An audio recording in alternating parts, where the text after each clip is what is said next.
This video is going to help you understand mental frameworks and how to not think and aspire for things out of desperation, but instead inspiration, and achieve things that you actually want instead of getting things that are coming from a place of desperation that you're running away from. How does our mindset shape our goals, our aspirations, and our actions? There's a huge difference in mental thinking when we are in a desperate mindset, desperate situation versus a aspirational and flow state. So I found that there's a difference in desperation goals versus aspirational goals. In a desperate state, I would set goals just to survive, whether it's conquer anxiety and panic attacks from being in debt through a business or student loans, try and get out of credit card debt, like just focusing on taking a second minimum wage job to survive or pay off these monthly payments that are just eating away at my savings, with the goal of just trying to get back to normal, debt free, get the stress and this gorilla off my back of feeling like I am just underground and I just need to do anything to get above ground.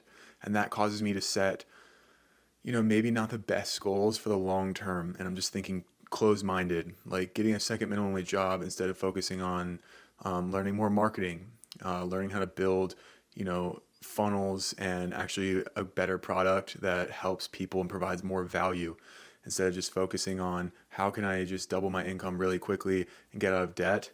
And then I'm just back at baseline and it's like, what have I learned in that process? Probably not a lot. It's just like a fear mindset. On the flip side of that is goal setting from a, you know, inspirational mindset of like what I truly want out of this life, what is the dream setting, and like how can I set my goals 10x higher and like get a way better job, get way better networking, way better community that will help me even like skyrocket past further where I could even dream of. Like continue to scale my business, live a certain lifestyle that I've only seen in movies, and shoot for something huge. Even crafting out a to-do list, like I use the Notes app on my iPhone, and just depending on where my mindset is, crafting out to-do list is like huge, and it's so different whether it's like I said, getting a second job, figuring out like what assets I need to sell to get out of debt, how long I would need to work and how many hours minimum would I need to work to pay off this car loan or this student debt or credit card loans. And that list feels heavy, it feels depressing, and it just feels like getting myself out of a deep hole. Whereas the inspirational and aspirational to-do list feels exciting.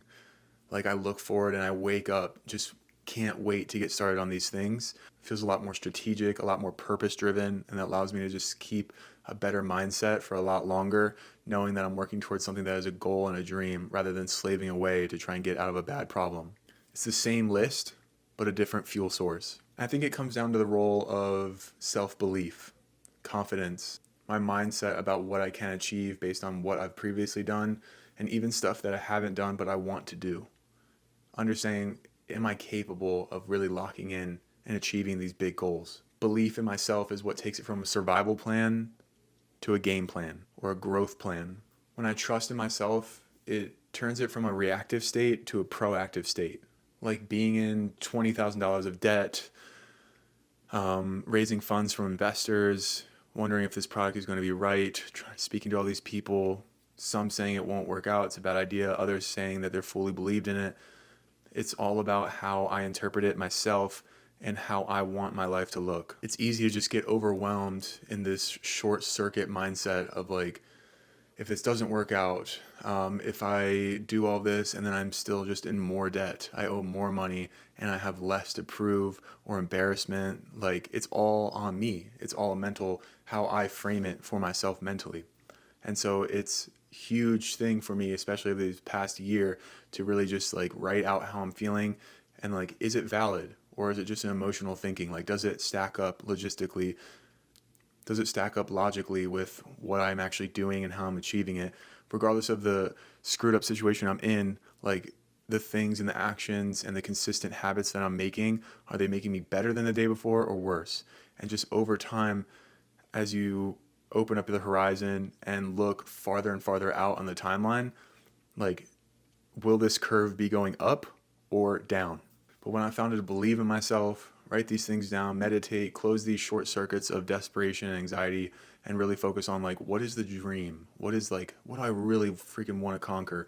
Building this business and being in the fitness space and being, you know, a huge impact that provides value for people's lives. What does that look like? It doesn't look like working at a gas station and trying to struggle and get by and get out of debt. That is like closed, short-minded thinking. It looks like having a lot of value and helping people get in the best shape of their life, and then optimizing fitness equipment and making it so that people have better access to it. And in the luxury space, just being in dope gyms, dope hotels, that people are using something that I invented in my head, drew it out on a piece of paper, and then made it come to real life. Like, that is inspiring. And I don't think there's any shame in taking a second job or a part-time job and making ends meet, because it's all a part of the journey. It's all a learning process that we have to go through. The biggest thing is just keeping the main thing the main thing. Because if we get stuck in that fight or flight mindset, it's like soul robbing. And it just makes you switch into this mindset forever. That it's just like, I'm just here to survive. I don't want to keep shooting for the stars because I just keep landing back on Earth. And it just hurts worse and worse, and my mental capability drops more and more every time. And so just settling into that. And so I think, especially as we're younger, but I don't think it matters the age, but as I've seen older people, that light gets dimmer and dimmer over time, and the aspirations start to fall as we realize and come to conclusions about ourselves. So the younger we are, we just have to keep that fire hot as hell and just burning so bright.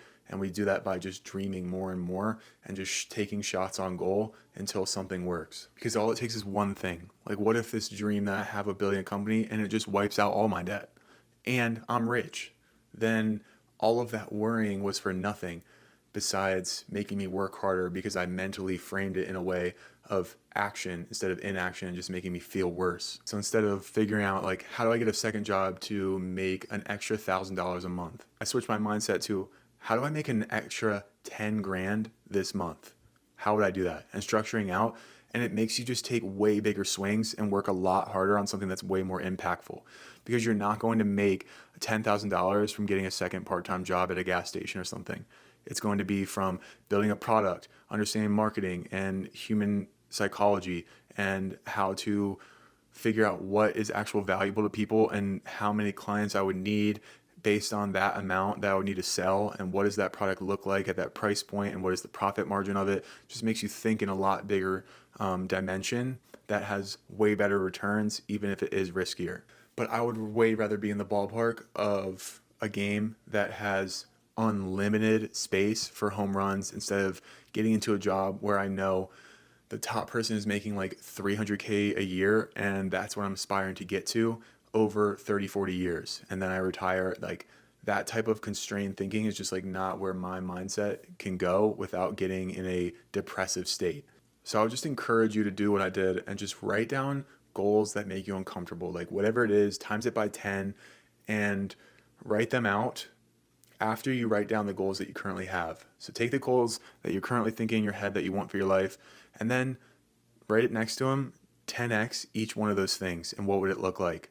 And determine, like, is your mindset for your goals and your actions right now coming from desperation or aspiration? Are you surviving or are you creating? And is your to-do list a rescue mission or a blueprint to the life that you actually want? Today, literally right now, after this video, pick one thing on your goal list that is aspirational and map it out as far as you can, and then figure out what the next step is. That's where the flow state begins. Don't stop dreaming just because our backpack is full of rocks like debt, death, scarcity, desperation. That stuff is always going to be there, but all it takes is one hit over a long period of time, a bunch of tries to knock all that out and be on the other side of happiness. So please try this flow state mindset, write these things out, pray, meditate, and connect with yourself. Think about what you were as a kid. What did you want to dream of being? Even if it's changed, that limitless mindset will change where we end up in this world. I'll see you at the top.